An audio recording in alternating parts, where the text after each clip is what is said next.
When a major project fails, we usually blame a lack of talent or poor execution. But often, the real culprit is a mismatch right from day one between the management framework chosen and the actual reality of the work. To fix that, we have to look at the two dominant opposing philosophies running the project management world today: Agile industries. If you want to avoid blowing your budget or delivering an obsolete product, you need to understand how these systems actually function beneath the buzzwords. This matrix shows how we evaluate them. We'll look at what each is best for, cost predictability, and overall flexibility. Neither framework is universally superior. They're simply optimized for entirely different variables, specifically how you handle costs and how much you need to pivot. Choosing between them is a matter of strictly matching a framework's risk profile to your project's actual end goal stability.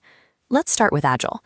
Its core philosophy prioritizes maximum adaptability and market relevance over sticking to a fixed initial plan.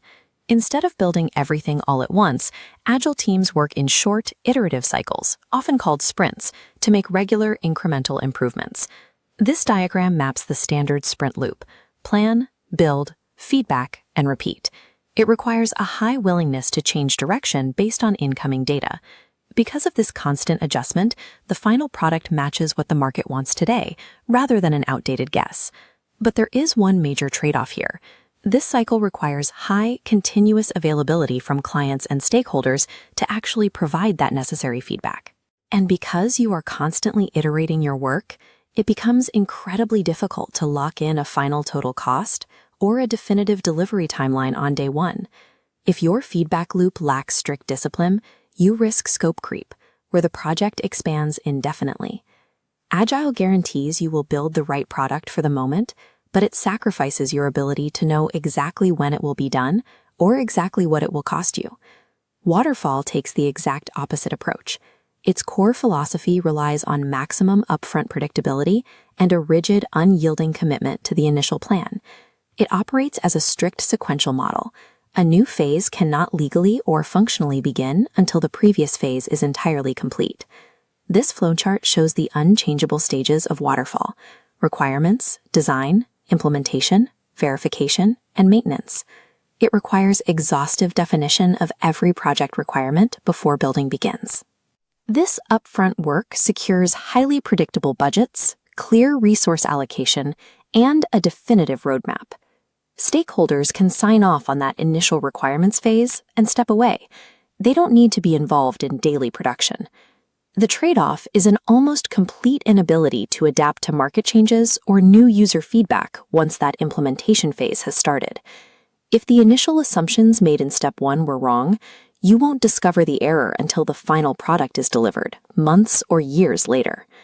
Waterfall guarantees absolute cost safety and clarity of execution, but it sacrifices your ability to course-correct mid-flight. You are explicitly trading adaptability for predictability. You cannot have maximum levels of both. This decision tree provides a logical framework for making your final choice, starting with one question: are the project requirements fully known and fixed?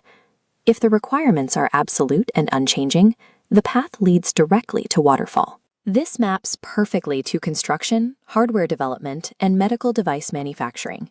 In these physical, high-stakes environments, extreme rigidity is required.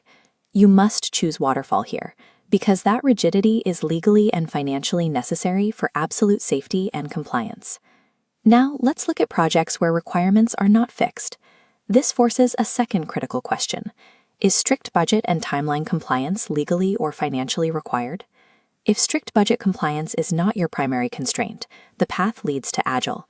This applies to app development, digital marketing, and software design, where the desired end states are usually educated guesses. In these fields, you are constantly testing prototypes against real-world reactions. You must choose Agile here, accepting that budget ambiguity is a mandatory trade-off to achieve ultimate market relevance and user validation. Ultimately, you should never let industry buzzwords dictate how your team works. Let the project's inherent tolerance for change dictate your methodology.